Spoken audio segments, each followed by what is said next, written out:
이어서 들어가 보도록 하겠습니다.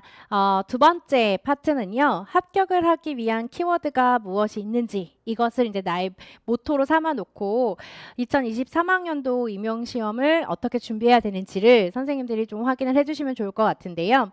자, 먼저 첫 번째 키워드부터 좀 보도록 할게요. 자, 첫 번째 키워드는 바로 건강입니다. 우리가 건강하지 않으면 어떤 일이든 성공을 할 수 있는 확률이 높다라고 말하기가 좀 어려울 거예요. 그래서 시험에 가장 중요한 것은 기본적인 튼튼한 건강입니다. 그래서 그 방법은 선생님들이 내가 정적인 운동을 좋아하는지 동적인 운동을 좋아하는지 이런 것을 이제 선생님들이 파악하신 다음에 해당하는 운동을 선택해 주시면 좋아요. 근데 제가 이제 많이 했던 운동은 걷거나 자전거 타기나 그 밖에 유산소 운동. 그 밖에 유산소 운동은 저는 수영도 이제 좀 자주 했었는데 지금은 코로나 때문에 이제 운동을 하기가 조금 어렵잖아요. 그래서 저는 학원을 올라올 때 계단으로 올라가요. 그래서 계단을 통해서 올라오고 그다음에 내려갈 때는 엘리베이터 이용하고 이런 식으로 좀 건강 관리를 저는 일상생활에서 지금 하고 있는 편이에요. 아니면은 이제 홈트 네, 그래서 동영상에도 여러 가지 그 유튜브에 많이 올라가 있잖아요. 그래서 그런 운동들을 저는 좀 하는 편인데 여러 선생님들을 보면 케이스가 굉장히 다양해요. 그래서 이걸 언제까지 운동을 할 거냐라는 그 기준은 사실 자기 자신이 기준을 만든다라고 저는 생각을 하거든요. A라고 하는 선생님은요. 시험 보기 전주까지 혹은 그 주까지도 계속해서 꾸준히 운동을 하신 선생님도 계시고요.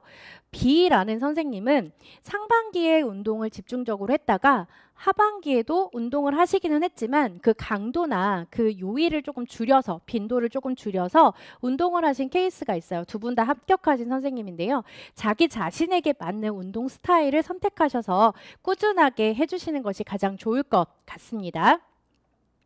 두 번째 키워드는 바로 성실함입니다. 그 성실함이라고 하는 것 자체도 사실 건강이 기반이 되어야지만 이런 성실함, 꾸준한 일과 반복이라고 하는 것이 나타나거든요. 그래서 저는 이 말을 되게 좋아해요. 일찍 일어나는 새가 벌레를 잡아먹는다. 네. 그래서 저도 하루의 일과를 좀 빠르게 시작하려고 노력을 하고 있어요. 그래서 잠자는 시간은 아무래도 조금 늦게 자는 편이기는 하지만 그래도 일어나는 시간을 좀 새벽 시간을 좀 확보하려고 노력하고 있거든요. 그래서 뭐 빠르게 일어나면 4시 반에도 일어나고 뭐 좀 늦게 일어나게 된다라고 한다면 뭐 5시 반이나 6시 이렇게 일어나게 돼요. 근데 이러한 것이 그냥 갑작스럽게 하루, 일주일 중에 뭐 한 2, 3일 뭐 이렇게 나타나게 되면 그 사이클이 좀 무너지게 되거든요. 그리고 또 자존감이랑도 연결이 되고 긍정적인 마인드 이런 거에도 조금 문제가 발생을 해서 자기 자신에게 맞는 수면 시간이 이랑 그다음에 기상 시간은 선생님들이 반드시 고정을 해 놓으시는 게 제일 좋을 것 같아요. 그래서 이런 꾸준한 일과를 반복하는 것은 바로 합격과 가장 직결이 된다라고 생각을 해주시면 되는데 해줄 수 있는 방법은 첫 번째 멘탈 관리를 통해서 성실함을 이끌어내셔야 돼요. 이 멘탈 관리라고 이야기를 하게 된다면 앞서 제가 이야기했던 것처럼 이제 슬럼프를 빠르게 회복하는 방법이에요. 감정이라고 하는 것 자체가 꾸준하게 평정심을 유지하면서 가는 게 제일 좋기는 한데 그렇지 못하는 경우도 발생을 하죠. 가장 최상의 감정 상태를 찍어서 텐션이 가장 높은 상태에서 주의 집중력을 초집중해서 공부하는 그런 기간이 있다면 그렇지 못하고 내가 지금 뭘 하고 있는 거지? 현타가 온 거죠. 다른 친구들은 놀러 갔던데 나는 왜 지금 이러고 있을까? 이런 현타로 인해서 슬럼프 아니면 나는 왜 이렇게 열심히 하는데도 성적이 오르지 않을까? 이런 그 감정의 기복이 굉장히 심하게 돼요. 그래서 멘탈을 관리하기 위한 것은 이제 슬럼프를 회복하는 건데 이때 슬럼프를 회복할 때 가장 좋은 점이 뭐냐면은요. 나만 슬럼프가 온 것이 아니다라는 생각이에요. 내가 슬럼프가 왔다라고 한다면 시기만 다를 뿐 다른 사람들도 슬럼프는 오더라라는 거죠. 그런데 이 슬럼프라고 하는 것을 누가 빠르게 회복하느냐 그 차이예요. 슬럼프가 온다라고 해서 그 기간 동안 내가 아무것도 안 하고 손을 놓고 있는 사람이 있는 반면에 슬럼프가 온다라고 한다면 잠깐 휴식을 취했다가 다시 일상으로 회복하려고 노력하는 사람. 이렇게 분류를 나눠볼 수가 있거든요. 나는 왜 안 되지? 왜 안 될까? 이렇게 생각하고 아무것도 안 하는 사람은 계속 그 상태에서 유지가 되거나 아니면 그 능력치보다 더 낮은 성과가 나타날 수밖에 없어요. 그런데 왜 이럴까? 뭐가 문제지? 이거를 해결하시면서 계속적으로 일상으로 회복하시려고 노력을 하신다면 아마 선생님들께 굉장히 좋은 결과가 있을 겁니다. 그래서 최대한 슬럼프가 오지 않는 것이 제일 좋기는 하지만 이제 사람 일은 어떻게 바뀔지 모르는 거잖아요. 그러니까 그런 일이 발생하게 되었을 때 내가 어떻게 빨리 회복을 할 것인지 이런 것들을 좀 고민을 해보실 필요가 있겠고, 가장 좋은 생각은 내가 왔듯이 다른 사람도 왔을 거다. 이렇게 생각을 하셔야 돼요. 내가 2, 3일 동안 도서관을 안 가고 독서실, 또 선생님들이 흔히 이야기하시는 요즘에 스카, 스터디 카페 뭐 이런 데를 내가 3일 동안 가지 않았어도 저 사람은 공부를 했는데 나는 왜 이럴까? 막 이렇게 해서 남과 비교하는 이런 감정들은 최대한 안 가지시고, 내가 안 갔을 때 저 사람도 안 갔을 거야. 아마 슬럼프가 왔을 거야. 저 사람이 어느 날 안 보이네. 슬럼프 왔나 보다. 이렇게 이제 생각하시면서 스스로를 좀 다독이셨으면 좋겠어요. 그다음 자존감을 높여라라고 제가 써놨는데요. 이 자존감 높이는 것은 나는 이미 훌륭한 특수 교사이다 라는 생각을 선생님들이 꾸준히 해주셨으면 좋겠어요. 특수교사이기 때문에 특수교사이므로 내가 지금 알고 있어야 되는 지식을 형성해 가고 일반화할 수 있도록 노력하는 과정이구나, 이렇게 생각을 하셔서 자신의 자존감이 낮아져 있다면 높은 자존감으로 올라가시길 바라겠습니다. 그 다음 운동하기죠. 성실하기 위해서는 기본이 운동, 건강이라고 이야기했어요. 그래서 운동도 선생님들이 성실하게, 꾸준하게 반복적으로 해주시면 좋을 것 같고요. 상담하기가 있어요. 자, 상담하기는 일단 여러 멘토들이 있으면 좋겠죠. 뭐 나의 그 성공한 뭐 아버지, 어머니 혹은 뭐 이미 합격한 선배님 혹은 뭐 동료, 친구, 동기들도 있을 거고요. 이런 멘토들을 활용해서 상담을 꾸준히 하시면서 선생님들의 멘탈을 좀 관리를 해주셨으면 좋겠어요. 물론 저도 선생님들과 상담을 하면서 선생님들의 멘탈을 관리를 꾸준하게 하고 있습니다. 그래서 상반기에 저는 선생님들하고 꾸준하게 대화를 하면서 지금 힘든 점이 무엇인지, 지금 잘 안 되고 있는 점이 무엇인지, 그리고 지금 또 잘 되고 있는 점이 무엇인지 이런 것들을 꾸준히 체크를 해드렸거든요. 그래서 이런 상담이라고 하는 것도 선생님들이 조금 다른 사람이 싫어하면 어떡하지? 이런 생각보다는 지금 좀 힘이 드니까 한번 이야기를 들어보고 그 다음에 내가 어떠한 조언을 받을 수 있는지 한번 조언을 구해보자, 이런 생각으로 좀 연락을 해보시는 것도 좋을 것 같아요. 아니면 저한테 찾아오셔도 되고요. 자, 그 다음에 이제 긍정의 힘이요. 긍정의 힘은 긍정적 사고죠. 그래서 긍정적인 사고로 이제 나는 합격할 수 있다. 올해 나는 무조건 최단기로 합격할 거다. 이런 생각을 가지고 선생님들이 합격을 하시길 바라겠습니다. 그 다음 세 번째는요, 공부 시간이에요. 맹모삼천지교죠. 그 맹자의 어머니가 맹자의 교육을 위해서 교육의 환경을 여러 번 바꿨다라는 내용인데요. 일단 공부를 하시려면은요, 공부하는 환경 속으로 선생님들이 들어가셔야 돼요. 환경 속으로 들어간다라고 하는 것 자체는 뭐 선생님들이 물리적인 환경으로 이야기한다면 뭐 독서실을 간다든지 아니면 스터디 카페를 간다든지 이런 것들도 하나의 시작이라고 볼 수 있거든요. 거기에서부터가 시작이지만 더 중요한 건 뭐냐면 방해물을 없애야 돼요. 가장 중요한 방해물은 선생님들 뭘까요? 바로 핸드폰이죠. 저도 이제 핸드폰이 사실은 저한테 최대 공공의 적이에요. 진짜 이 핸드폰이 없는 상황과 있는 상황은 확연히 그 주의 집중도가 다름을 저도 느끼고 있습니다. 그래서 이제 핸드폰 자체는 선생님들이 뭐 무음으로 바꾸시거나 아니면은 뭐 방해 금지 모드 이런 것들로 좀 설정을 해 놓으시고 공부하는 기간 동안에는 이 핸드폰을 사용하지 않는다라고 이제 선생님들 생각을 하시고 주변 분들에게도 알려주셔야 돼요. 그래야지 걱정 안 하시니까. 그래서 이런 최대한의 방해물을 선생님들이 없애주시면 되겠고요. 그다음에 적절한 조명과 스탠드 조명 이런 것들도 필요한데 뭐 요즘에는 워낙 뭐 스터디 카페나 독서실이 잘 돼 있어서 전체 조명이 밝게 잘 되어져 있고 그다음에 부분 조명들까지 잘 되어져 있어요. 그래서 이 부분은 집에서 공부하시는 선생님들도 분명히 계실 거예요. 집에서 공부하시는 선생님들도 방 분위기를 좀 밝게 하시고 그다음에 부분 조명, 국소 조명이나 이런 것들 스탠드 같은 것들을 좀 활용을 해주시는 것이 좋을 것 같습니다. 그 다음에 책상 배치예요. 이것도 이제 집에서 공부하시는 선생님들 그리고 이제 뭐 스터디 카페나 독서실에서 공부를 하시는 선생님들한테도 뭐 적용이 될 수도 있겠지만 제가 지금 설명드리는 거는 이제 집에서 공부하시는 선생님들에게 이제 제시가 되어져 있는 건데 책상 벤치는 이제 문 쪽을 바라보게 앉는 것입니다. 그러니까 책상이 문하고 마주보게 앉아 있는 상태가 가장 집중도를 높일 수 있는 책상 배치라고 하더라고요. 그래서 내가 어떻게 하면 주의 집중을 높일 수 있을까라는 생각을 통해서 책상 배치도 한번 바꿔보시는 것도 추천을 해드릴게요. 그리고 의자도 당연히 책상 배치하고 연결이 되는 건데 이제 고정된 의자 배치라고 했어요. 그러니까 이 고정된 의자라고 하는 게 뭐냐면 요즘에 의자의 종류가 굉장히 많은데요. 선생님들 그 회전 의자 있죠. 등받이 있으면서 왼쪽과 오른쪽을 자유자재로 돌릴 수 있는 이런 의자를 선생님들이 사용하시기보다는 딱딱한 그 고정되어져 있는 그런 의자를 선택을 하셔서 공부를 하시는 것도 주의 집중에 굉장히 많은 영향을 미치게 된다라고 연구 결과가 나와 있더라고요. 그래서 이런 고정된 의자 배치들도 선생님들이 생각을 해보시면 좋을 것 같아요. 그리고 공부를 하면서 가장 중요한 것이 반복 학습이에요. 사실 이 반복이라고 하는 것이 굉장히 쉬운 말은 아니에요. 왜냐하면 공부를 하다 보면 이거 내가 아는 것 같은데 하고 이렇게 넘어가는 경우가 굉장히 많거든요. 그렇지만 그거는 나만의 착각이다라는 거예요.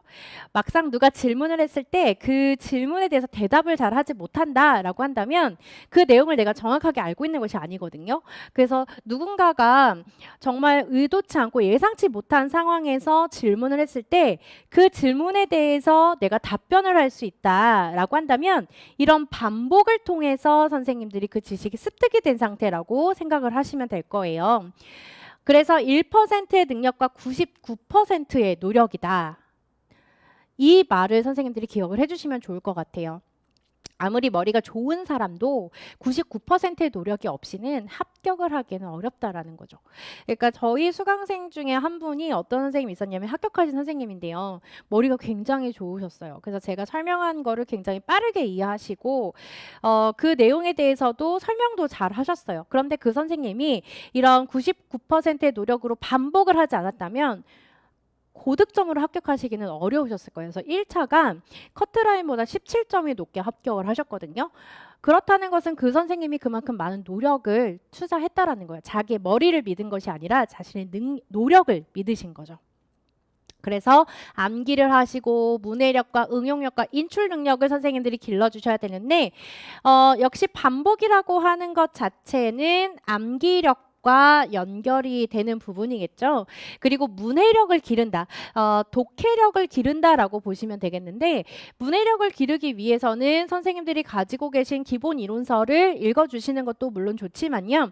이런 강론서들 있죠. 시각장애 강론서, 뭐 청각장애 강론서 이런 것들을 읽어보시면서도 문맥을 파악하면서 이 전체 문단에서 이야기하는 키워드가 뭐고 어떤 내용인지 이런 것들을 빠르게 좀 이해할 수 있는 능력들이 길러지게 돼요. 근데 뭐 100% 다 이걸 수행하셔라 라는 거는 아니지만은 일단 내가 문해력에서의 좀 어려움이 있다라고 하시는 선생님들은 강론서를 좀 읽어보시면서 그냥 읽는 것이 아니라 소설책 읽듯이 읽는 게 아니라 이 문단에서 중요한 키워드는 이거고 그렇기 때문에 중심 문장은 이거다 이렇게 이제 선생님들이 노력을 하시면서 공부를 해주시면 좋을 것 같아요. 그리고 이 응용력과 인출 능력이라고 하는 것을 이제 길러주셔야 되는데 최종적으로 시험 문제에서 필요한 능력들이에요. 시험장에 가셔서 푸시기 위해서는 이 두 가지 능력이 필요한데요. 물론 문해력도 필요하지만 이런 응용력에 해당이 된다. 응용력이 내가 조금 약한 것 같다라고 하시는 선생님들은 문제를 굉장히 많이 풀어보셔야 돼요. 다양한 문제를. 뭐 예를 들어서 안질환, 뭐 망막색소 변성에 대한 문제라고 한번 해볼게요. 근데 망막색소 변성에 대한 문제를 굉장히 다양한 각도에서 문제를 낼 수가 있거든요. 교육적 조치는 해당하는 것 어떤 것들이 있는지 쫙 얘기할 수 있는 그런 가장 기본적인 문제부터 이 망막색소 변성을 가지고 있는 학생들에게 우리가 공학기기를 제공하려고 하는데 어떤 보조공학기기를 적용을 해야 되느냐, 이런 굉장히 다양한 유형들의 문제가 있기 때문에 문제를 많이 풀어보시는 것을 전 추천을 드립니다. 자, 그 다음에 이제 인출 능력인데요. 인출 능력을 증가시켜주기 위한 가장 좋은 거는 백지 인출이에요.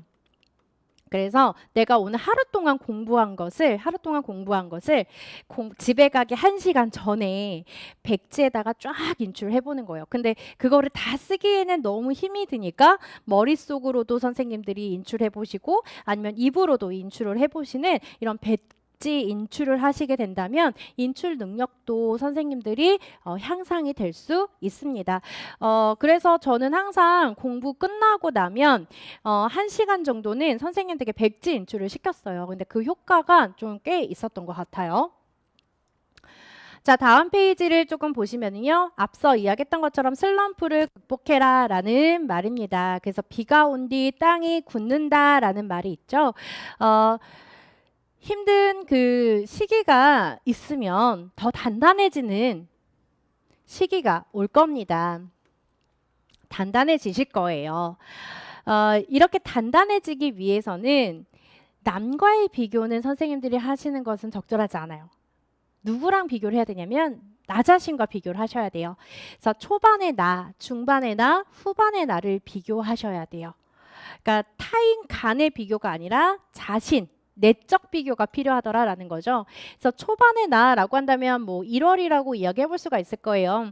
1월 달에 내가 알고 있었던 특수교육학적인 지식의 수준이 어느 정도였었는지, 그리고 중반이라고 한다면 뭐 한 5월에서 6월 우리가 이제 강론반이 끝난 그 시점이 되겠죠. 그 시점에 나는 어떤가. 후반 이제 시험 보기 바로 직전이죠. 이때 나의 수준이 점차적으로 증진이 되고 있었는지를 선생님들이 비교를 하셔야 돼요. 그래서 현재 나를 받아들이셔야 됩니다. 나의 그 수행 수준이 어느 정도인지를 선생님들이 먼저 파악을 하셔야 되고요. 그리고 다른 사람과의 경쟁은 절대적으로 하시면 안 돼요. 함께 이제 협력해서 합격을 한다 이렇게 생각을 하셔야지, 저 선생님과 나의 공부 스타일은 다른데 쟤는 왜 잘하고 나는 왜 못할까? 저 선생님이 공부하는 방법대로 내가 한번 해볼까? 근데 그 방법 자체는 서로 추구하는, 선호하는 바가 다르기 때문에 성과가 다르게 나타나게 되거든요. 그러니까 공부 스타일은 각자 개인마다 다르게 돼요. 그러니까 그런 것들을 생각을 하셔가지고요. 다른 사람들과의 경쟁, 비교 이런 거는 절대적으로 하지 말으셔야 돼요. 진퇴양난입니다. 피할 수 없으면 즐겨라. 긍정의 힘을 가져라. 이제 제가 이렇게 써놨는데요. 이 진퇴양난이라고 하는 거는 이제 제가 이렇게 생각해요. 사람이 결국에는 그 궁지에 몰리게 되면 정말 그 절대적인 초인의 힘이 발생을 하거든요. 그러니까 그런 상태다. 나는 항상 그 벼랑 끝에 서 있다. 나는 이거 아니면 이제 더 이상 갈 곳이 없다. 이런 이제 급박한 상태로 선생님들이 공부를 하시게 된다면 아마 주의 집중력이라든지 아니면 공부를 내가 지금 해야 된다라고 하는 생각이 바로 드실 거예요. 피할 수 없으면 즐겨라. 까르페 디엠이죠. 선생님들이 그 공부하는 상황 자체가 굉장히 괴롭고 힘들다라고 느끼면 계속 고난의 연속일 거예요. 그런데 이제 어차피 내가 해야 되는 일이라면 공부 자체를 즐기면서 재미있게 한번 해보자, 이런 생각으로 선생님들이 공부를 하시게 된다면 아마 조금 그 효과는, 공부의 그 효과는 좀 많이 나타나지 않을까라는 생각을 합니다. 저도 물론 힘들게 이제 살고 있죠. 예, 강사의 삶이라고 하는 것 자체가 쉽지만은 않은데 어차피 해야 될 거, 어차피 지금 안 하면 못할 수도 있고 혹은 또 그 다음에 더 힘들 수도 있으니까 그냥 지금 힘들어도 지금 즐기면서 강의 촬영을 하고 그쵸? 그리고 강의도 하고 강의 준비도 하고 이렇게 살아보자라는 생각으로 지금 살고 있거든요. 그러니까 선생님들도 피할 수 없으면 즐겨라, 이런 긍정적인 마인드를 좀 가지셨으면 좋겠어요. 공부를 할 때 또 반드시 필요한 것은 기출문제죠. 제가 맨 앞에 파트 1에서 지피지기면 백전백승, 적을 알고 나를 알면 백전백승이다 라고 이야기를 해드렸어요. 그래서 기출문제가 반드시 중요해요. 왜냐하면 교수님들이 기출 제재 한 70% 정도를 출제를 하시거든요.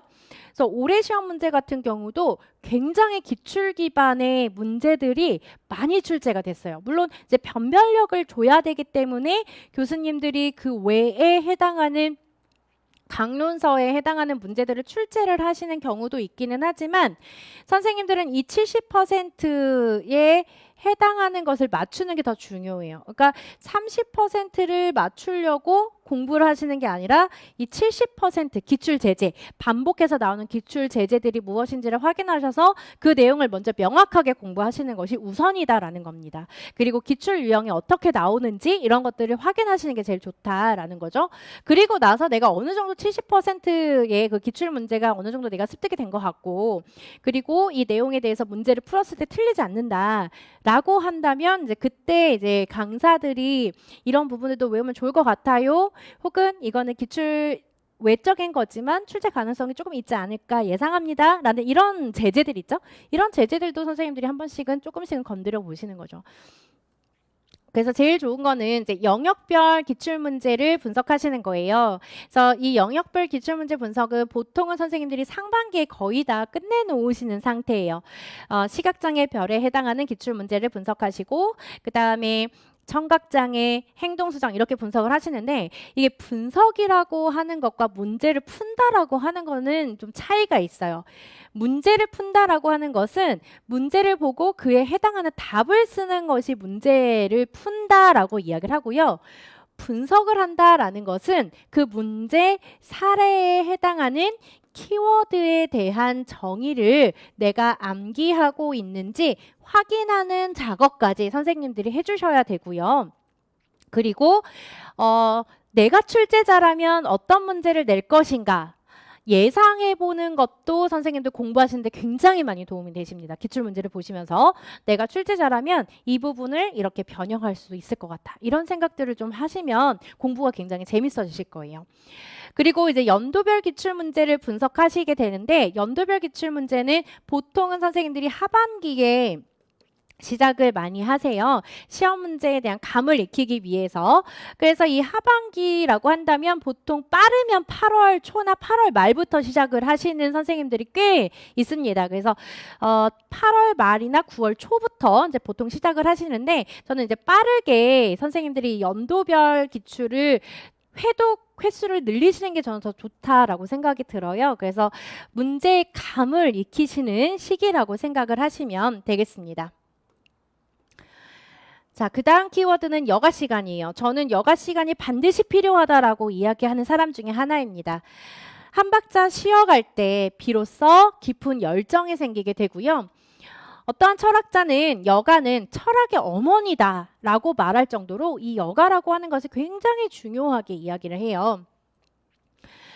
방법은 여러 가지가 있죠. 나만의 여가 시간을 만들 때 혼자 하거나 아니면 함께 하는 여가를 선생님들이 선택할 수가 있어요. 혼자서 나는 공부 안 할 때 나는 누워서 잠을 자고 있는 게 여가다. 그러면 그게 여가 시간이에요. 그리고 여가 시간이 나는 핸드폰을 보면서 내가 미리 동영상을 본다. 그것도 여가 시간이에요. 그러니까 내가 스스로 혼자서 할 수 있는 여가 시간은 선생님들이 확보를 하시거나 아니면 함께 친구들을 만나서 수다를 떨거나 가족들을 만나서 수다를 떨거나 일상을 공유하거나 이런 게 나의 여가 시간이라고 한다면 그런 시간들을 반드시 확보를 해주셔야 돼요.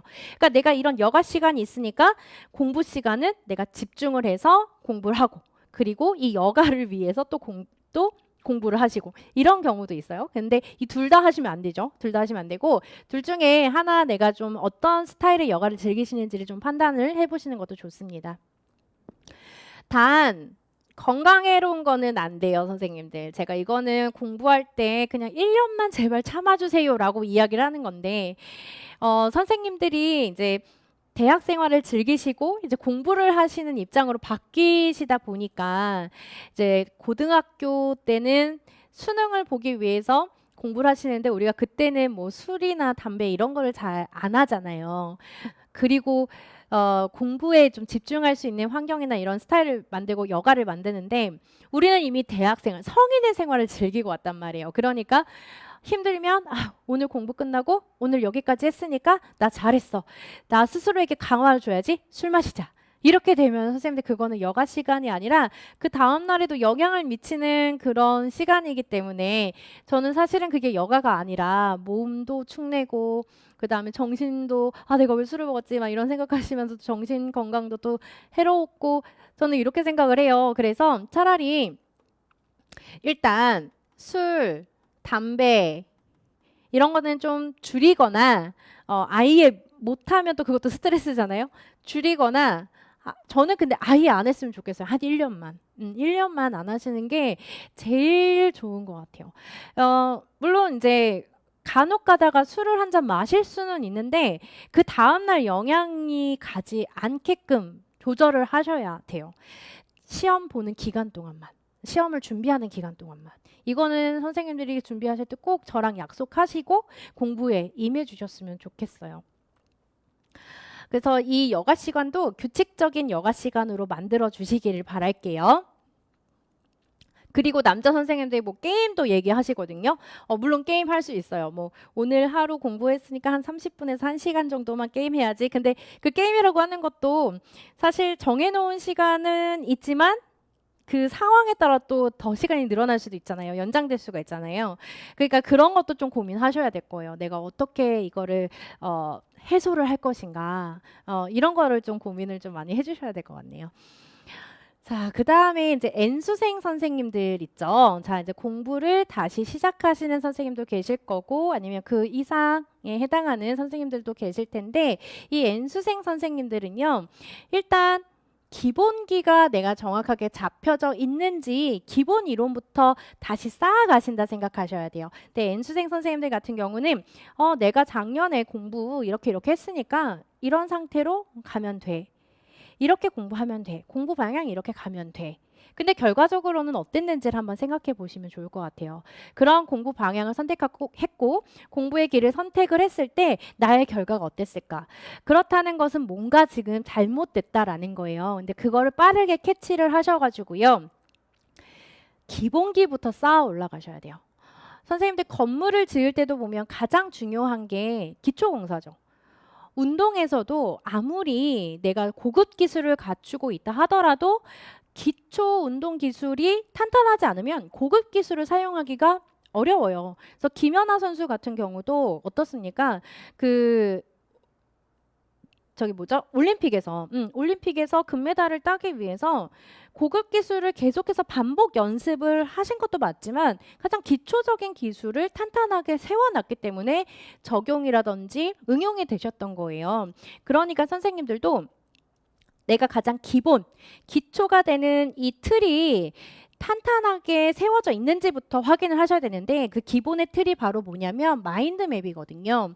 이 마인드맵이 내가 각각의 영역마다 예를 들어서 시각장애면 시각장애의 영역이 정의, 그리고 원인, 안질환, 그 다음에 교육 파트, 보조공학 파트 이렇게 내가 마인드맵이 산출이 되는지 인출이 되는지 이것부터 선생님들이 확인을 해주셔야 돼요.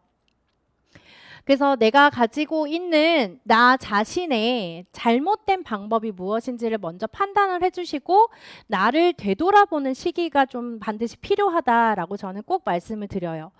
그리고 내가 가지고 있는 5개념이 무엇이 있었는가 이것도 판단해 보시는 가장 중요한 기준 중에 하나예요.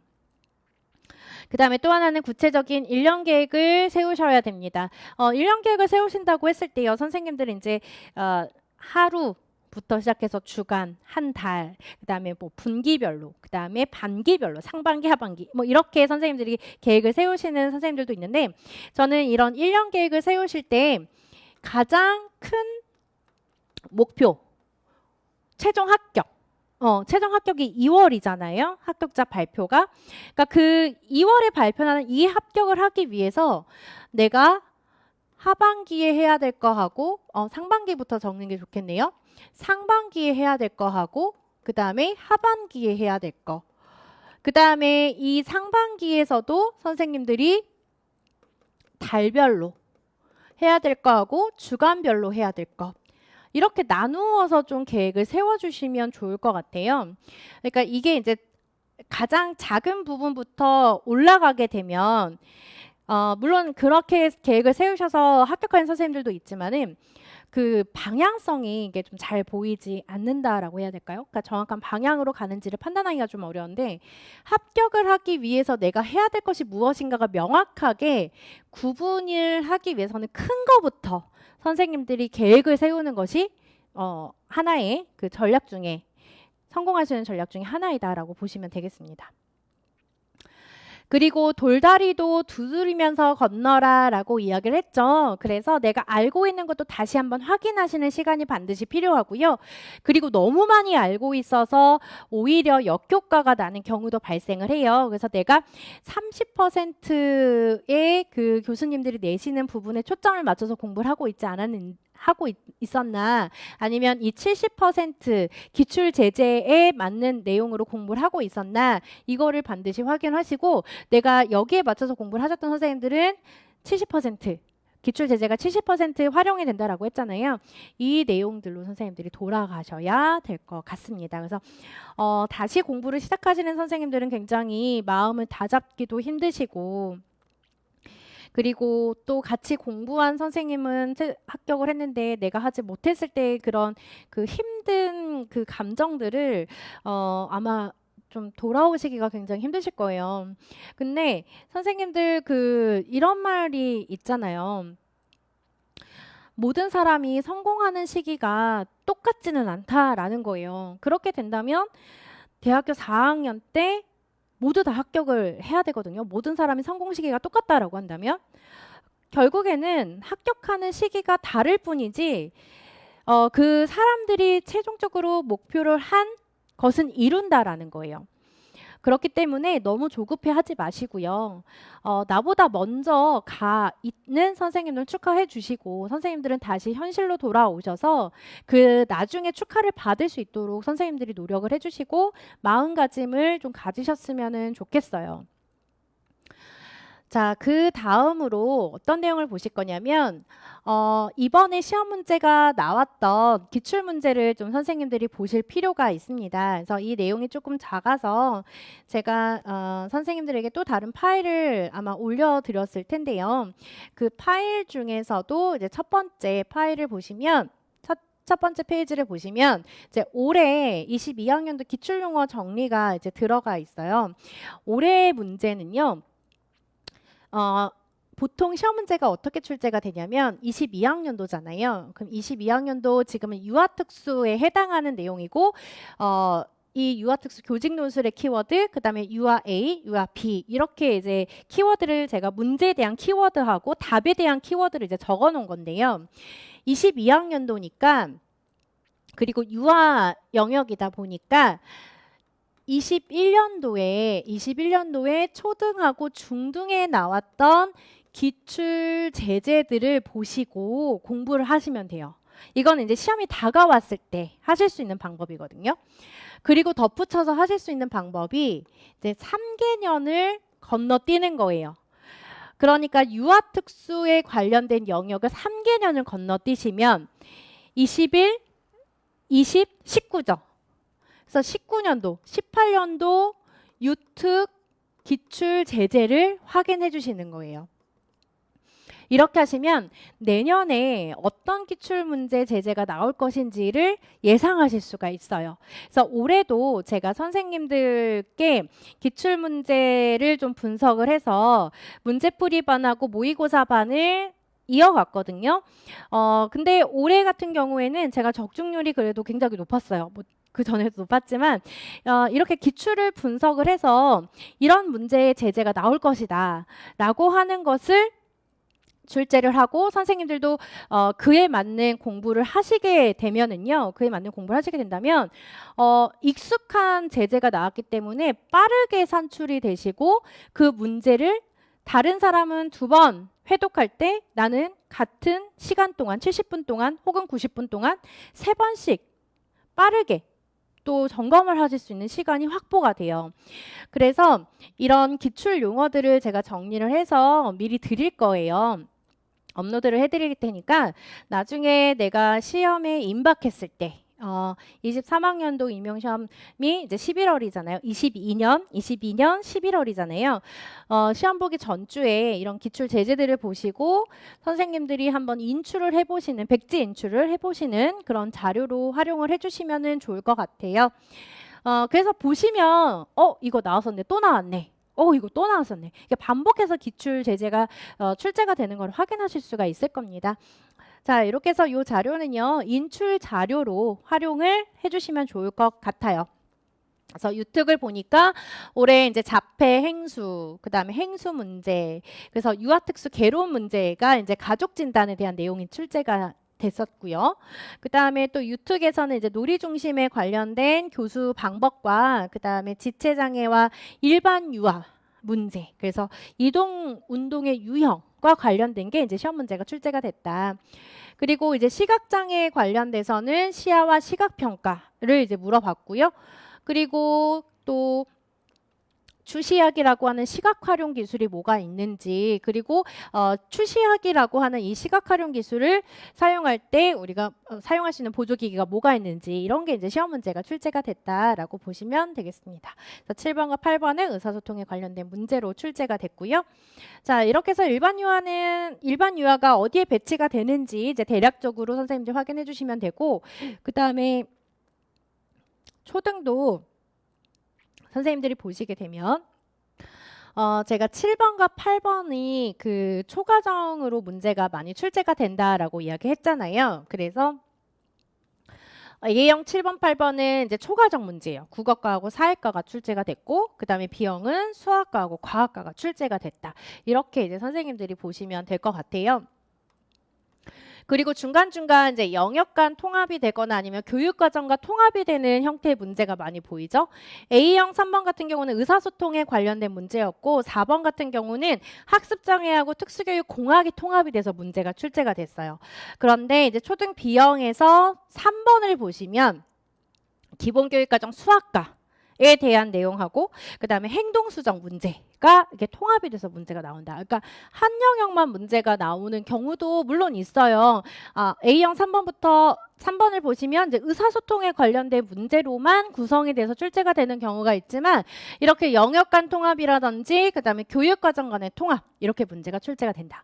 그리고 최근 트렌드가 또 어떻게 변하고 있냐면 창의적 체험 활동하고 법, 총론, 그러니까 이 창체는 사실 교육과정이죠. 그러니까 교육과정하고 법이 통합이 되는 경우도 문제가 많이 출제가 된다라고 보시면 되겠어요. 그리고 중등도 지금 보시면 아시겠지만 중등도 각각의 영역으로 시험 문제가 나오는 경우가 있고, 그리고 A형 5번처럼 총론하고 그 창체, 창의적 체험 활동이 통합돼서 나오는 경우, 혹은 총론이나 전환 문제, 전환 교육이라고 하는 특수교육학하고 교육과정이 또 이렇게 통합되는 문제, 아니면은 영역 간 통합, 9번처럼 정서나 행동수정이 통합이 되거나, 근데 이런 정서 행동장애하고 행동수정은 통합이 되는 경우가 굉장히 많아요. 이런 유형들의 문제는. 그리고 또 법이랑 건강장애가 이번에 또 통합이 돼서 문제가 나왔거든요. 그러니까 이렇게 그 영역 간 통합으로 문제가 출제가 된다라는 것을 생각을 해주시면, 내가 시험 준비를 할 때 유연한 사고가 필요하겠구나 라는 거를 이제 선생님들이 머릿속에 기억을 해주셔야 돼요. 그러니까 유연하게 이 영역 저 영역 왔다 갔다 할 수 있어야 된다. 그러려면은 머릿속에 마인드맵이 쫙 기본적으로 갖추고 있어야 된다라고 보시면 되겠어요. 그러면 기본적인 마인드맵이 있어야 된다라고 제가 계속적으로 이야기를 했는데, 그걸 갖추기 위한 방법을 이제 파트 3에서 이제 선생님들이 확인을 해주시면 좋을 것 같아요. 파트 3로 넘어가 보도록 하겠습니다. 파트 3는 이제 어떤 내용들이 구성이 되어져 있냐면 합격 전략에 대해서, 연간 합격 전략에 대해서 한번 이야기를 나눠보도록 할게요. 상반기부터 좀 보도록 하겠습니다. 이제 시작되는 지점이 1, 3월 기본 이론반부터인데요. 특수교육학 같은 경우에서는 이제 1, 3월 달부터 선생님들이 너무 이제 타이트하게 자기 자신을 막 올가매고 막 이런 식으로 공부를 하시면 굉장히 힘드실 거예요. 그런데 사실 이 기본 이론반의 내용이 탄탄해야지만 사실은 7, 8월, 9, 10월 달에 가셔도 선생님들이 좀 공부하시기가 그나마 조금 수월하시거든요. 그래서 특학의 경우에는 공부 습관을 만드는 게 제일 중요해요. 그래서 보통 공부 습관을 만든다 그러면 한 6시간에서 8시간 정도 집중하는 시간을 선생님들이 만들어 주셔야 돼요. 그래서 보통은 이제 오전 9시에 출근하셔서 오후 6시에 퇴근하시고 6시 이후에 선생님들이 이제 운동을 하시거나 여가 시간을 가지시거나 이렇게 하시겠죠. 그 다음에 두 번째는 장애 영역별로 마인드맵은 반드시 만들어 주셔야 돼요. 저 이거 선생님들한테 정말 부탁드릴게요. 마인드맵이 없으면은 내가 지금 어떠한 내용을 알고 있는지도 정확하게 알 수가 없고요. 그리고 문제를 풀 때 무엇을 물어보는지 파악하기 굉장히 어려워요, 선생님들. 그래서 이 마인드맵이 반드시 중요한데요. 정말 1, 3월 달에 이 특수교육학에 대한 마인드맵만 내가 외운다라고 생각하시고 실천을 하셨다면은 굉장히 성공하신 거예요. 이것도 제가 선생님들께 말씀드리고 싶은 게 있는데 계획하는 나와 실천하는 나는 항상 다르죠. 계획은 항상 우리가 굉장히 창대하게 짜죠. 근데 이거의 반도 수행하지 못했을 때 오는 그런 자괴감, 그렇죠? 이거는 저도 물론 느끼고 있는 부분인데 목표를 딱 정하세요. 1, 3월 달에는 이 마인드맵만이라도 내가 정확하게 외우고 들어가겠다. 외우겠다. 공부하겠다. 이런 마인드로 선생님들이 좀 공부를 해주시면 좋을 것 같아요. 물론 이 마인드맵에 플러스 의미를 이해하는 공부까지 같이 들어가면 너무 좋죠. 너무 좋은데 일단 이 마인드맵이 기본적인 틀로 들어가 있지 않으면요. 아무리 의미를 이해한다 하더라도 나중에 문제를 적용하는 게 너무 어려워요. 그렇기 때문에 기본적인 마인드맵은 반드시 갖추고 계셔라. 자, 특수교육법도 선생님들 법조항 아까 보시면 아시겠지만 각각의 법 조항들이 들어가 있어요. 근데 이 법 영역도요. 전체 흐름을 파악할 수가 있습니다. 왜냐하면 각각의 장으로 내용이 구성이 되어져 있어요. 법조항들이. 그래서 제1장부터 제6장까지. 그래서 그 장에 해당하는 내용들에 대해서 여기도 제가 흐름 파악하라고 했잖아요. 그래서 마인드맵 역시 선생님들이 만들어 주시면서 공부하시면 좋을 것 같아요.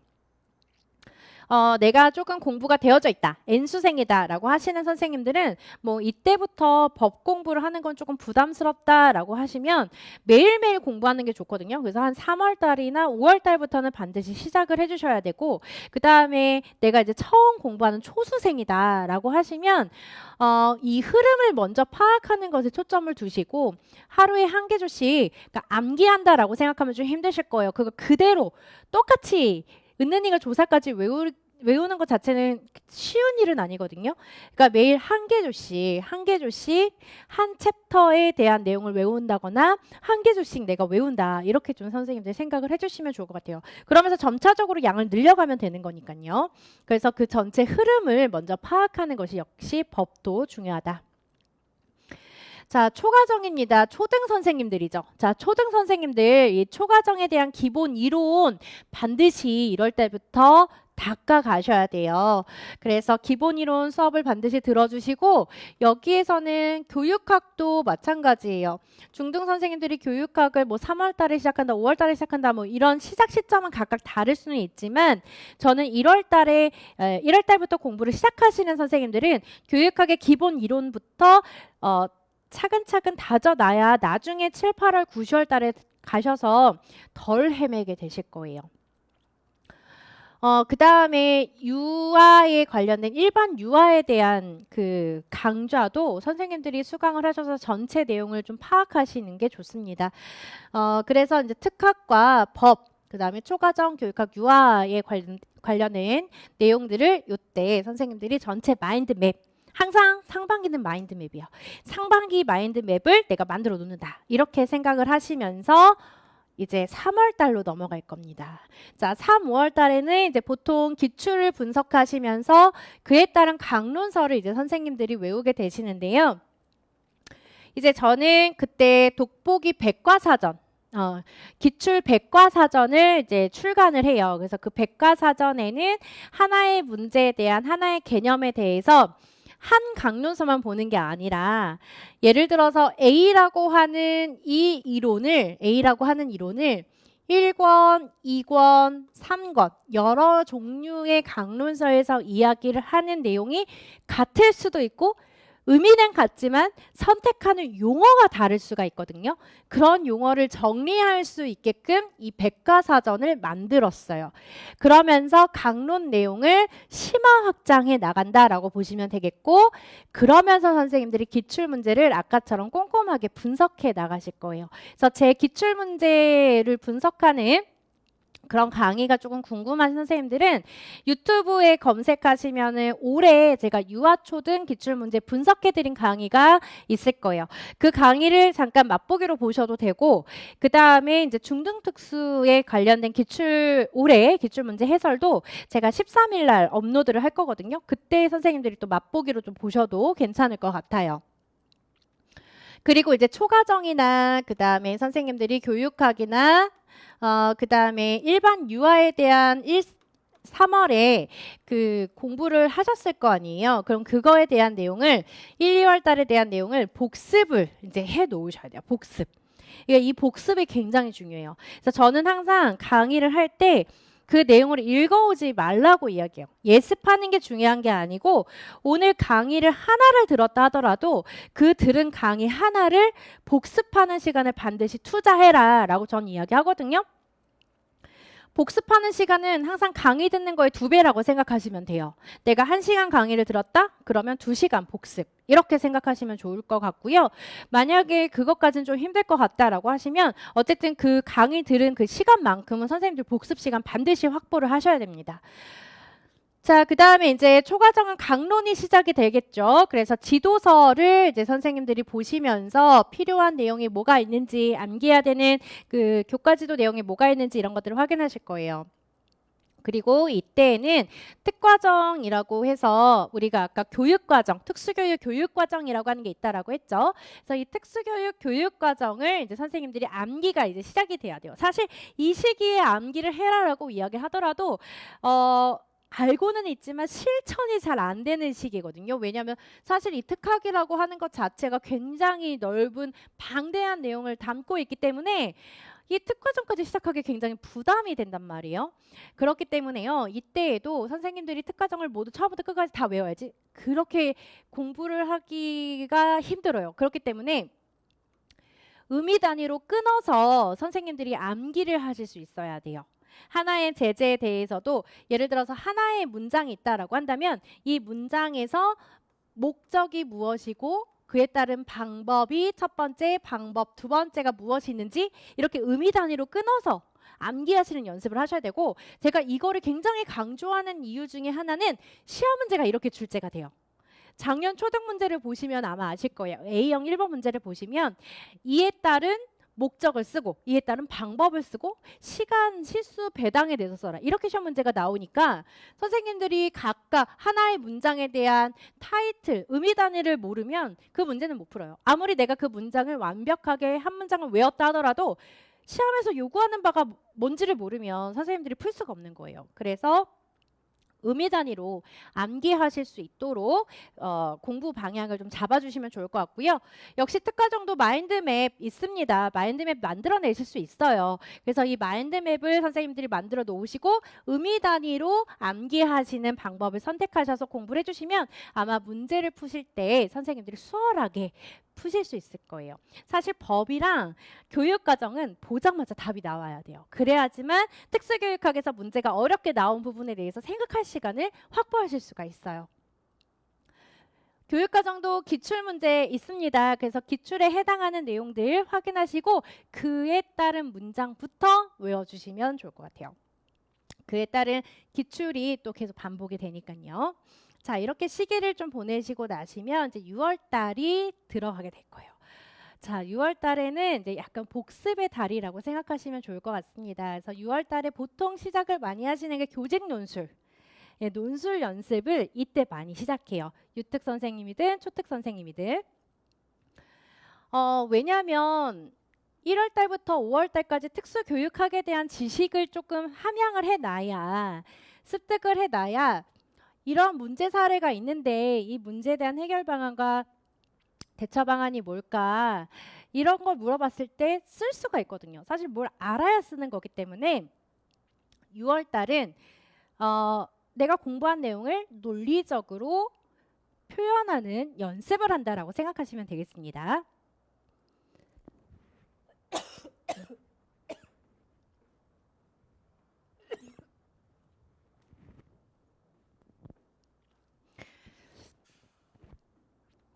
자, 그리고 교직 논술에서는요.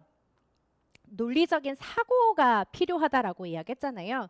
그래서 논술에서 가장 갖춰야 되는 체계가 서론, 본론, 결론이 있어야 되는데 시험을 보는 60분 동안 서론도 생각하고 결론도 생각하고 이러면 시간이 매우 부족해요. 그래서 보통 서론 같은 경우는 선생님들이 포괄할 수 있는 문장들을 보통은 외워가시고 그 문장이 아니더라도 문장의 형태 정도는 외우고 들어가시거든요. 이거를 정리를 해 놓으셔야 돼요. 이 통합교육에 대한 제재가 나왔을 때 서론은 이렇게 쓸 것이다. 아니면 장애인의 교육에 대해서 문제가 나왔을 때 이렇게 쓸 것이다. 그래서 보통 서론은요. 선생님들이 현재 문제 상황에 대한 것을 언급을 해주시고 이에 대한 반론 문장 제시해 주시면서 소문항 1번에 대한 내용들을 구상해서 그 키워드를 가지고 서론을 작성을 많이 해주시거든요. 그래서 이런 형태가 가장 보편적인 거고 여기에 덧붙여서 선생님들은 선생님들만의 서론의 형식을 만들어 주시면 좋을 것 같아요. 그리고 본론은 아까 얘기했던 것처럼 논리적인 사고를 가지고 해결 방안이나 대처 방안들을 서술해 주시면 되겠고 그 다음에 결론은 본론의 요약이라고 생각하시면 되겠죠. 본론이 요약되어져 있는 상태로 결론을 마무리해 주시면 되겠습니다. 그리고 이때 아마 교직 논술반이 개강이 되면은 거의 이제 첨삭을 해주실 거예요. 이건 강사분들마다 좀 스타일이 다르긴 하지만 저는 첨삭을 해드리는데 이 첨삭 내용을 반영해서 선생님들이 다시 한번 그 똑같은 문제를 써보는 것도 굉장히 도움이 많이 됩니다.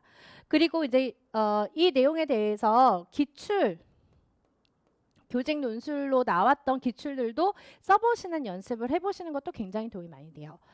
자, 그 다음에 이제 특수교육학은 이 6월 달에 이제 유아초등 선생님들은 교직 논술 하시면서 유특 선생님들은 이제 유특 개론도 이때 시작이 되거든요.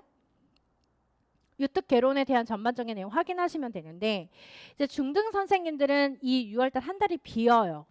비는 그 커리가 있을 수도 있고 그렇지 않은 커리가 있을 수도 있는데 비게 된다면 6월 한 달이 비게 된다면 일주일에 한 영역씩 복습을 하시는 거예요. 한 영역씩 내가 가장 약한 부분만 선택을 하셔서 복습을 하시는 거예요. 내가 의사소통이 약하다. 그러면 의사소통 영역을 일주일 동안 공부를 하시는 거예요. 이렇게 공부하실 수 있는 시간이 사실은 상반기밖에 없어요. 상반기밖에. 그래서 선생님들이 가장 약한 영역하고 가장 잘하는 어느 정도 내가 좀 공부가 되어져 있는 영역이다라고 하는 것을 같이 결합해서 일주일 동안 공부를 해주시면 돼요. 최소한 13개 영역을 한 회독하는 게 한 달에 제일 중요한데 그렇게 하기에는 지금 시간이 많이 부족하거든요. 아직 그 숙달이 된 상태가 아니기 때문에 그래서 6월 달은 내가 가장 약한 영역에 대한 보완이 들어가는 복습의 달이다 라고 생각을 해주시면 좋을 것 같아요. 물론 초등 선생님들도 그렇고 유특 선생님들도 그렇고 이런 방식을 선택해서 특학을 공부를 해주시면 좋을 것 같습니다. 하반기 가볼게요. 7월 달부터 11월까지 이제 문제풀이와 모의고사가 들어가게 되는데 이 문제풀이 영역하고 모의고사 영역에서 제일 중요한 건 뭐냐면요. 오답 노트예요. 특수교육학이든 그다음에 교직 논술이든 간에 내가 문제를 풀었을 때 초점에서 벗어난 방향 이 무엇인가? 그리고 이 문제풀이하고 모의고사 때 이제 피드백을 첨삭을 받게 될 텐데 첨삭을 받을 때 내가 어느 부분을 놓쳐서 이 답안에 키워드가 들어가 있지 않다라고 내가 첨삭을 받았는지 이런 것들을 확인을 꼭 해주셔야 돼요. 오답 노트 반드시 만드셔야 되는데 오답 노트는요 선생님들이 예쁘게 만드실 필요 없어요. 이걸 가지고 내가 다른 사람에게 판매할 거 아닌 이상 선생님들이 예쁘게 하실 필요는 없습니다. 그래서 이 오답 노트는 활용하는 방법은 굉장히 다양해요. 서울에 합격하신 선생님은 내가 틀린 부분에 대한 내용을 기본 이론서에 표시를 하셨어요. 그래서 그 선생님은 제 수업을 들을 때 1월 달에 표시하는 색깔, 그 다음에 3월 달에 강의 들으면서 표시한 색깔, 그 다음에 7월 달에 오답 노트 만들면서 표시한 색깔이 다 달라요. 그래서 마지막에 합격하셨을 때 그 선생님 기본 이론서를 보니까 색깔이 굉장히 다양하게 그 무지개 색깔이 다 있더라고요. 그러니까 색깔이 다양하게 표시가 된 제재는 내가 하반기가 될 때까지도 못 외웠다라는 거예요. 하나의 개념에 대해서. 망막색소 변성의 문제를 냈는데 1월 달에도 못 외웠고 3월 달에도 못 외웠고 9월 달 응용 문제를 냈는데도 틀렸어요. 그럼 내가 정확하게 아직 모르는 거죠. 그러면 그 제재만 선생님들이 A4 용지나 아니면은 뭐 포스트잇에 붙이셔가지고요. 시험장에 들고 가셔서 그 내용만 반복하시면 되는 거예요. 내가 외워지지 않는 거는 문제로 안 나오면 정말 땡큐지만 문제로 나와버리면 정말 최악이기 때문에 시험장 가셔서 빠르게 회독하실 수 있는 거는 전체 내용이 아니라 내가 못 외운 내용, 못 외운 내용을 가지고 시험장에서는 확인을 해주셔야 됩니다. 자, 그 다음에 5개념이 있는지 없는지 이거 확인하는 것도 굉장히 중요하죠. 그래서 교직 논술 같은 경우는 서론과 결론을 이때 이제는 확실하게 정해서 모의고사 볼 때 그 시간 안에 내가 쓸 수 있는지 충분한 연습이 필요하고요. 특학 같은 경우도 일주일에 한 영역씩 이제 복습을 하시는데 이제 9, 10월 달 가시면은요 선생님들이 하루에 일주일에 2영역씩 이렇게 공부하시는 선생님들도 있고 이제 11월 달에 이제 시험에 급박해 가서는요 일주일에 전체 영역을 회독하실 수 있게 공부를 해주셔야 돼요. 그러니까 지금 점차적으로 가면 갈수록 어떻습니까? 회독을 하는 시간이 빨라야 돼요. 1, 3월 달에는 2달 동안 특수교육학의 전체 내용을 한 번 회독을 했다면 그리고 3, 5월 달에도 전체 내용에 대해서 한 번 회독을 했다면 7, 8월, 9월 달에는 그 회독하는 횟수가 빨리 돌아와야 돼요. 근데 이때 3, 5월 달 기출 강론을 공부하실 때 선생님들이 어떻게 하시냐면 만약에 이번 주가 행동 수정을 공부하는 주예요. 행동 수정을 공부하고 수업 진도는 행동 수정인데 그 주에 행동 수정만 하시는 게 아니라 다른 영역도 같이 결합해서 묶어서 공부하시는 선생님들도 있어요. 좀 양이 적은 뭐 통합이라든지 이런 영역들 같이 공부하시는 선생님들도 있어요. 근데 그거는 이제 어느 정도 공부가 대신 이제 N수행 선생님들이 많이 사용하시는 방법이고 이제 초수이신 선생님들 같은 경우는 이제 3월 달부터 5월 달까지는 그래도 내가 1, 2월 달에 배웠던 내용들을 가지고 조금 더 보완을 하겠다 이런 마인드가 조금 더 강하시거든요. 그래서 이거는 선택이에요, 선생님들. 그래서 뭐가 맞고 뭐가 틀리다라고 말을 할 수는 없습니다. 그래서 저는 일주일에 2개씩 보는 것도 능력이 되시면 저는 추천을 드립니다. 근데 그게 너무 자기를 올가맨다라고 하신다면 일주일에 한 영역씩 선생님들이 공부를 해주시면 좋을 것 같아요. 그래서 하반기에는 제일 중요한 게 이제 선생님들이 그 오답 노트를 활용하는 것이 제일 좋습니다.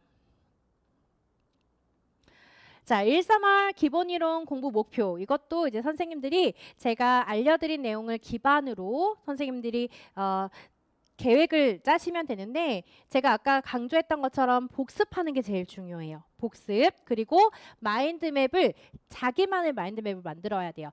물론 강사가 그리고 제가 선생님들에게 제공해주는 마인드맵 자료는 있습니다. 그런데 이 자료를 내가 안 보고 만들 수 있는지 그리고 기본 이론서를 보고 그 기본 이론서를 가지고 내가 마인드맵을 나만의 마인드맵을 만들 수 있는지 이거는 반드시 선생님들이 연습을 통해서 해주셔야 되는 부분이에요. 그래서 마인드맵 자료 반드시 만들어 주셔야 되고요. 그리고 이때 반드시 뭐 스터디를 해야 된다라는 거는 아니에요. 내가 스터디가 필요하면 하시는데 굳이 나는 스터디가 필요 없다라고 하신다면 자기만의 공부 시간을 확보해 주시는 것이 제일 중요합니다. 3, 5월 달에도요. 기출 강론을 공부하실 때 두 번째를 좀 잘 봐주세요. 기본 이론 내용에 내가 탄탄하게 쌓은 기본 이론 내용에 기출 문장을 인출할 수 있는지, 기출 제재를 확인할 수 있는지, 인출할 수 있는지를 반드시 확인해 주셔야 되고요. 강론서 내용의 단권화가 필요합니다. 그래서 이거는 이해가 바탕이 되어야 되는데 제가 아까 백과사전에서 단권화 해드린다라고 이야기했죠. 그런 작업을 선생님들이 시간이 되시면 하실 수 있고 그렇지 않다면 이제 시중에 나와 있는 교재를 통해서 선생님들이 단권화를 해주실 수 있어요. 이때도 스터디 반드시 필요한 건 아닙니다. 필요하다면 스터디 구성하셔서 인출하시는 것을 확인해 주시면 되고요. 그리고 이때 스터디를 하신다 하더라도 그때는 내가 뭔가를 그 자리에서 공부를 하는 게 아니고 내가 공부한 거를 확인하는 자리라고 생각을 해주시는 것이 좋을 것 같습니다. 그 다음 이제 교육과정이에요. 교육과정도 제가 아까 이야기해드렸던 것처럼 마인드맵 구조화 해주시고 기출문제 확인해 주시면 좋을 것 같고요. 그 다음 교직 논술에서도 우리가 그 서론과 결론을 결정해야 된다라고 이야기했을 때 많이 사용하는 그 개론 책이 유아특수 개론 이소영 교수님 책하고 역시 특수아동 교육이라고 하는 이소영 교수님 책을 가지고 서론과 결론의 형식을 결정할 수가 있어요. 가장 논리적인 책이다라고 저는 생각이 들어서요. 항상 교직논술 교재도 저는 이 유특개론과 특수아동 교육이라고 하는 개론서를 가지고 논술의 제재를 제가 선생님들에게 제시를 해드립니다. 7, 8월 영역별 문제풀이에서는 가장 중요한 것이 오답 노트 확인하는 것, 그리고 일주일에 한 영역씩 정리, 예습, 이때는 예습도 필요합니다. 그래야지 문제를 풀 수 있으니까. 그리고 당연히 이제 복습하는 것이 이제 오답 노트라고 생각하시면 되겠어요. 그리고 안 외워지는 것은 포스트잇에 정리를 하시거나 자기만의 그 정리 노트에다가 표시를 하시거나 이렇게 안 외워지는 것에 대한 방안을 좀 만들어 주시고요. 9, 10월 달 공부 계획에서는 나의 취약 영역을 반드시 분석하시고 이 부분은 굉장히 꼼꼼하게 공부를 해주셔야 돼요. 다른 영역 같은 경우는 내가 2개의 영역을 묶어서 일주일 동안 공부를 할 수가 있는데 의사소통은 도저히 안 되겠어. 그러면 공부 계획을 일주일로 잡아주시는 게 좋겠죠. 좀 여유 있게 잡아주시는 것이 좋을 것 같습니다. 역시 이때도요. 오답 노트를 확인해 주시고 내가 적용 문제에 어려움을 겪고 있는가 아니면 단답형, 기입형의 문제에 내가 어려움을 겪고 있는가 이런 것도 분석해 보시는 기회가 되실 수 있을 거예요. 왜냐하면 모의고사는 가장 시험 문제하고 유사한 형태로 강사들이 출제를 하거든요. 네, 그렇기 때문에 오답 노트를 선생님들이 확인을 해주시면 좋을 것 같습니다. 자, 그리고 12월 달 2차에 대한 공부 목표인데요. 이제 면접 같은 경우는 제일 먼저 확인하셔야 될 게 자기 응시 지역의 공고문이에요. 이거는 이제 수업 시험도 마찬가지거든요. 그래서 공고문 확인하시고 지역별 시책을 확인을 해주셔야 되는데, 자 지역별 시책 같은 경우는요, 이제 선생님들이 주요 업무 계획이라고 생각하시면 돼요. 주요 업무 계획. 그래서 제가 이번 주에 경기도에 해당하는 주요 업무 계획의 강의를 촬영을 해요. 그리고 그걸 업로드를 해서 무료로 들으실 수 있도록 하거든요. 그리고 또 역시 서울이나 그다음에 그 외 지역들도 이제 주요 업무 계획에 대한 강의 촬영이 있어요. 그래서 궁금한 선생님들은 그 무료 강의니까 선생님들이 들어보시고 그 내용을 이제 그 내용을 확인해 주시면 되는데, 일단 이 주요 업무 계획에 대해서 시책을 확인한다. 그 답변에 논술형으로 우리가 구어로 답변을 하는 거다라고 이야기했잖아요. 답변에 이 주요 업무 계획에서 제시하는 단어를 선정을 해서 답변을 하시는 게 제일 좋아요. 예, 그런 얼마나 자기 지역에 대해서 공부를 많이 해왔냐 이거를 좀 보시는 편이더라고요. 물론 논리적인 답변이 중요하긴 하지만 그래서 이런 주요 업무 계획을 선생님들이 공부를 해주셔야 되겠고, 그다음에 기출문제 이런 것들도 확인해 주셔야 돼요. 역시 공고문 선생님들 확인해 주시고요. 그 다음에 수업 시연에서는 기출문제를 보시면 아시겠지만 수업 조건이 들어가 있어요. 그래서 이 조건을 수행했느냐 안 했느냐에 따라서 감점이 되고 안 된다. 이렇게 생각을 해주시면 좋을 것 같습니다. 그 다음에 이제 제가 2023년도 임용시험을 준비하면서 커리를 한번 만들어 봤어요. 1년 계획표를 한번 만들어 봤는데, 이제 1, 2월 달에는 기본 이론반이 진행이 돼요. 그래서 기본 이론반이 이제 10주 정도 진행이 되고 시작이 조금 빨라요. 21년도에 개강을 하는 게 아니라 22년도에 개강을 하는 게 아니라 21년도 그러니까 이번 달이죠. 이번 달 마지막 주 수요일 목요일 날 강의가 개강이 된다라고 보시면 되겠습니다. 이 개강 날짜는 직강 날짜이고요. 그리고 인강은 하루 뒤에 업로드 된다라고 생각하시면 되겠어요. 그래서 인강은 12월 30일 날 목요일 날 강의가 업로드 된다라고 생각을 해주시면 되겠습니다. 그리고 3월 9일 날 10주의 그 시간이 지나고 나면 이제 12주 동안 저희가 심화 강론하고 기출 분석반이 운영이 될 거예요. 그래서 3월 9일 날 오픈이 되는데 이때는 저희가 3일에 걸쳐서 수업을 해요. 3일에 걸치는데 이 금요일은 사실은 보강주예요. 혹시 몰라서 제가 보강일을 만들어 놓은 거예요. 그래서 일단은 수업 요일에 수목금이라고 이제 제가 적어 놨고요. 그리고 이제 5월 달에 이제 3, 6월 달 기본 그 이론에 근거해서 강론반이 운영이 될 때 5월 달에는 이제 기본 교육과정반이 이제 오픈이 됩니다. 이때는 초등특수 선생님들에게 해당되는 내용들로 교육과정이 운영이 되고요. 그리고 이제 6월 달에는 기본교육과정반이 운영이 되는데 이때 운영이 되는 반은 또 중등특수 선생님들을 위한 반이에요. 중등특수. 그리고 또 6월 달에는 또 많아요. 6월 달이 좀 많아요. 유특 개론이 이제 개강이 되고 그 다음에 유아 선생님들 강의가 개강이 되고 그 다음에 유아 초등 선생님들이 함께 수강하시는 교직 논술반 이 개강이 됩니다. 자, 그래서 이 3, 6월 이 심화 강론하고 기출 분석하는 요 기간 안에 쪼개서 5월 달하고 6월 달 이렇게 나눠진다라고 보시면 되겠고 6월 달에 이제 중등 선생님들은 특학에 관련된 강의가 없으니까 그 교육 과정을 통해서 저를 만나본다라고 생각하시면 될 것 같아요. 그래서 개강 날짜가 들어가 있죠. 교육과정 초등 같은 경우는 4주 완성반으로서 이제 5월 7일 날 개강을 하고 중등 교육과정은 6월 3일 날 개강을 하게 됩니다. 그 다음에 유특반은 6월 1일, 그 다음에 교직논술은 6월 2일 이렇게 개강이 순차적으로 이루어지는 것 확인해 주시면 되겠고요. 그 다음에 7, 9월 이제 하반기로 갈 거예요. 이 하반기에는 영역별 문제풀이반이 들어가게 되는데 이제 리스타트라고 들어가 있죠. 다시 시작한다라는 건데요.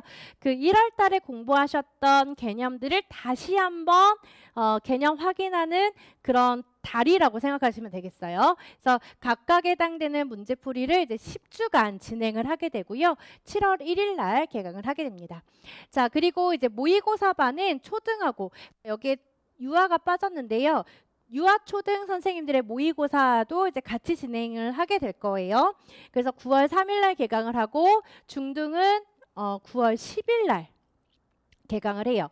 그래서 2주에 한 번씩 선생님들이 시험을 본다라고 생각하시면 되겠어요. 그래서 1주차에 시험을 봤다라고 하면 그 다음 주에 유아 초등 선생님들은 피드백을 받으시는데 중등 선생님들은 그 주에 개강. 이렇게 생각하시면 되겠습니다. 그래서 1, 3, 5, 7, 9가 유아초등 그 다음에 2, 4, 6, 8이 중등 선생님들의 시험이라고 보시면 되겠어요. 보통 주차가 홀수냐 짝수냐 이렇게 나눠지게 되니까 이렇게 해서 격주로 진행이 된다라는 거를 기억을 해주시면 되겠고요. 이 하반기는 다 피드백이 있다라고 보시면 되겠습니다. 그러면 선생님들 그럴 거예요. 선생님 저 1주차에 유아 특수여서 시험을 봤는데 그 다음 주는 피드백만 받고 끝인가요? 아니요. 이때 제가 또 숙제 문항을 드릴 거예요. 그래서 선생님들이 10주 동안 또 선생님들이 또 문제를 계속 푸실 거예요. 네, 문제를 제가 숙제 문항을 드릴 거니까 그냥 매주 시험을 본다라고 생각하시는 게 편하실 겁니다. 문제 많이 풀어보시는 게 중요하니까요. 그리고 이제 2차 강의가 1차 강의 후에 이제 개강이 될 겁니다. 그래서 초등하고 유아초등하고 중등 이렇게 나눠진다라고 보시면 되겠어요. 그래서 이때는 저희가 이제 패키지로 들어가는 게 아니라 단과 강의로 이제 진행이 된다라고 보시면 되겠습니다. 그래서 제가 이제 패키지가 어떻게 구성이 되냐면 반기 패키지가 들어가게 돼요. 그래서 반기 패키지는 상반기, 하반기라고 보시면 되겠고 연간 패키지는 1월 달부터 모의고사 반까지 패키지 이렇게 구성이 되어져 있음을 확인해 주시면 되겠습니다. 자, 그 다음에 저희가 이제 올해 교재가 또 새롭게 나올 거예요. 그래서 그 신간 안내를 조금 해드리자면 1, 3월 달 기본 이론서가 이제 제가 개정이 되는 시기여서 이제 개정 작업을 지금 하고 있는데요. 총 5권으로 구성이 될 거예요. 그래서 이론에 해당하는 그 권은 1권부터 4권이라고 보시면 되겠고요. 문제편에 해당하는 거는 5권이에요. 근데 이 문제편은 기출문제하고 그 다음에 선생님들이 인출할 수 있는 연습 문제로 구성이 되어져 있다라고 보시면 되겠습니다. 그리고 이론서에도 선생님들이 기출문제를 따로 찾지 않으셔도 기출 몇 년도에 이 문제, 이 제재가 나왔었다라는 거를 다 표시를 해드렸거든요. 그렇게 해서 이제 새롭게 제가 그 이전에 출간했던 책과는 좀 다르게 책이 다시 개정이 된다라고 보시면 되겠습니다.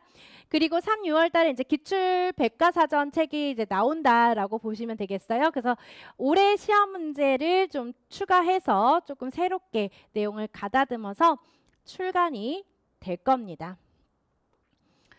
그 다음에 이제 교육과정반부터 이제 좀 우리가 보셔야 될 게 이제 저희가 김태구 선생님하고 같이 학원에서 이제 있다 보니까 같이 뭔가 할 수 있는 게 없을까를 고민을 해서요. 저희가 오림패스 도서 시리즈를 4권으로 만들었어요. 첫 번째 시리즈는요. 바로 교육과정도 패스입니다. 그래서 특과정에 관련되어져 있는 내용을 한 권으로 저희가 개정 작업을 할 거예요. 그래서 올해 그 교육과정 책은 초등하고 중등으로 나누어서 책이 출간이 됐었는데 올해는 한 권으로 책이 출간이 될 겁니다. 6월 유특반도요. 오림패스 도서 시리즈 2로 이제 작업이 지금 진행이 되고 있는데 저희가 그 유특도 패스라고 하는 이 책 제목으로 나올 건데요. 저희가 6월 달에 유특반이 개강이 되잖아요. 근데 사실 그 이전에 책을 내는 것을 목표로 지금 작업을 하고 있습니다. 그 다음 내용 볼게요. 6월 교직 논술 반도요. 교직 논술도 패스라고 해서 오림패스 도서 시리즈 3로 들어가 있게 되고요. 논술에 관련된 전반적인 내용과 기출문제, 그 다음에 연습 문제까지 선생님들이 보실 수 있도록 넣어놨습니다. 그 다음 오림패스 도서 시리즈 4예요. 자, 마지막 시리즈인데요. 2차도 패스입니다. 그래서 올해 같은 경우는 제가 선생님들께 2차 연습 문제를 사이트에 오픈을 해드릴 거고요. 그 다음에 2차도 패스 이 책에도 많은 연습 문제하고 기출문제, 보건 문제들을 가지고 선생님들하고 만나 뵙게 될 겁니다. 이렇게 해서요. 저희가 그 신간 안내까지 선생님들한테 설명을 드렸고요. 그리고 이제 1, 3월 기본 이론반에 대한 거를 조금 설명을 드리도록 할게요. 구체적인 사안에 대해서 아마 사이트에서 이제 선생님들이 보셨을 텐데 1, 2월 강의에 대해서 좀 상세하게 설명을 드리도록 할게요. 개강일은 12월 29일 수요일 날 개강이 되는데 인강 업로드는 목요일이다라고 제가 설명드렸고요. 총 20회의 수업 횟수와 요일은 수요일, 목요일로 구성이 되어져 있습니다. 종강일은 22년 3월 3일 목요일 날 종강이 될 예정이고요. 수업 시간은 10시부터 18시에 구성이 되어져 있어요. 좀 강의가 좀 길다라고 보시면 되는데 사실 강의가 길어도 선생님들이 이해를 하시는 게 목적이기 때문에 이해 위주의 강의로 진행이 될 예정입니다. 그리고 이제 휴강은 저희가 좀 일정을 보다 보니까 설 연휴 주간이 있더라고요. 그런데 그때는 쉬지는 않고 2월 3일하고 2월 4일 금요일 날 하루 정도만 저희가 좀 연기를 해서 수업은 진행이 될 거고요. 그리고 이제 제가 선생님들께 강의를 할 때 저는 가장 중요한 게 기출이라고 생각을 하는 사람 중에 하나이기 때문에 기출에 근거한 강의를 선생님들께 설명을 드릴 거예요. 그리고 마인드맵에 근거해서 마인드맵을 반드시 선생님들이 수립할 수 있도록 그 구조를 잡아 드릴 거고요. 그리고 답안 작성 시 필요한 키워드나 그다음에 매주 형성 평가를 저희는 시험을 보거든요. 그래서 1월 달부터 선생님들이 시험을 봐가지고 임용시험 당일날도 막 그렇게 떨리지 않았다 막 이런 얘기도 있어요. 그래서 매주 형성 평가를 통해서 인풋과 아웃풋을 확인하는 강의를 할 겁니다. 그래서 직강 같은 경우는 오전 9시부터 오후 6시까지 선생님들 강의실을 사용하실 수가 있고 이제 수업 날은 이제 그 수업 시간에 맞춰서 사용을 하셔야 되고요.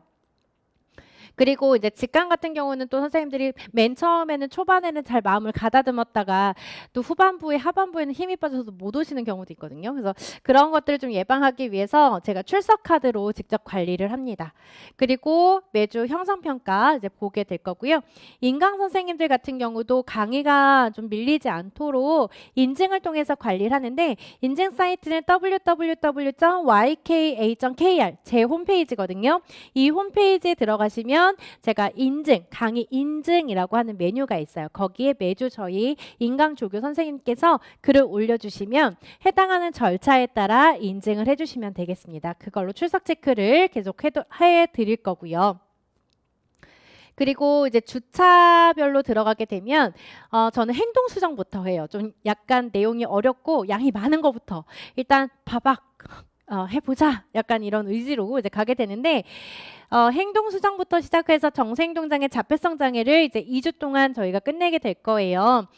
그래서 이 장애 영역에 관련된 내용을 이제 1, 2주에 이제 저희가 보게 될 거고 그 다음에 이제 발달장애를 봤다면 이제 감각장애를 좀 선생님들이 보실 필요가 있겠죠. 그래서 시각장애, 청각장애, 지체 건강, 의통, 공학까지 를 이제 저희가 감각장애로 묶어서 볼 거예요.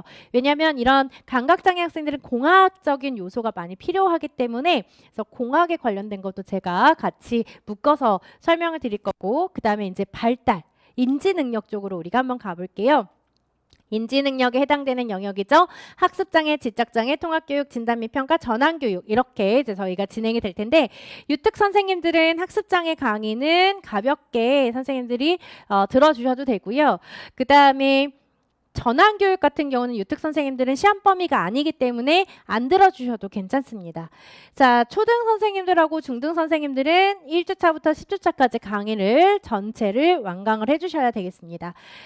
제가 계획한 보강은요, 총 5회의 보강을 생각을 하고 있어요. 근데 보강을 이제 금요일로 예정을 하고 있는데 5회 이상은 하지 않도록 스케줄 조절을 할 겁니다. 그리고 이제 이 1, 3월 강의를 수강을 하시게 된다면 이제 점자 아까 우리 점자도 시험 범위에 해당이 됐었죠. 그래서 점자 특강하고 장애인 등에 대한 특수교육법 이 강의도 저희가 무료로 제공을 해드릴 예정입니다. 이렇게 해서 수강생 혜택까지 선생님들이 받아가시면 될 것 같고요. 기본 이론반을 이제 선생님들이 시작을 할 때 이제 저희가 스타트 지점부터 이제 들어가게 되죠. 그러면 이제 제가 카페랑 오린패스 사이트의 질의응답 게시판을 직접 제가 관리할 겁니다. 물론 조교 선생님들이 달아주는 경우도 있기는 하겠지만은 거의 그런 경우는 없고요. 제가 직접 관리를 할 거고요. 그리고 공부하다가 답답한 일이나 속상한 일이 생기시면 언제든지 상담 게시판에 상담 일정을 얘기해 주시면 상담을 제가 좀 해드리도록 할게요. 그리고 빠른 피드백을 할 수 있도록 저희가 이제 메일이나 그다음에 카톡, 줌, 카페 제 사이트를 항상 이제 오픈하고 제가 매일매일 들어가거든요. 그래서 피드백을 하는 방법. 지금 코로나기 때문에 저희가 지금 2차도 줌을 통해서 피드백을 해드리고 있어요. 그래서 이런 다양한 방법을 통해서 피드백은 반드시 진행이 될 예정입니다. 그리고 이제 함께 선생님들 제가 아까도 이야기했듯이 패스 위드 유잖아요. 선생님들과 함께 건강을 챙기면서 저도 공부를 그리고 강의를 준비하도록 하겠습니다. 그리고 선생님들의 최종 합격을 진심으로 축하드립니다. 그래서 이 문구를 반드시 보셨으면 좋겠어요. 그러면 이제 기본 관리반에서는 이 패스 위드 유라고 하는 이 슬로건을 가지고 선생님들에게 저는 조력자 역할을 충분히 해드릴 거고요. 그리고 선생님들의 연간 강의 계획을 할 때 연간 계획에 불안감을 주지 않도록 제가 꾸준하게 실천을 하도록 노력하겠습니다. 저는 물고기를 낚아서 선생님들 입안에 넣어드리지는 못해요. 씹어서 삼키는 것도 못 해드려요. 저는 물고기를 낚는 방법을 알려드릴 겁니다. 그러면 선생님들이 그 방법을 활용하셔서 씹고 소화하시는 것까지, 즉 이해하고 적용하실 수 있도록 선생님들이 노력을 함께 해주시면 좋을 것 같습니다.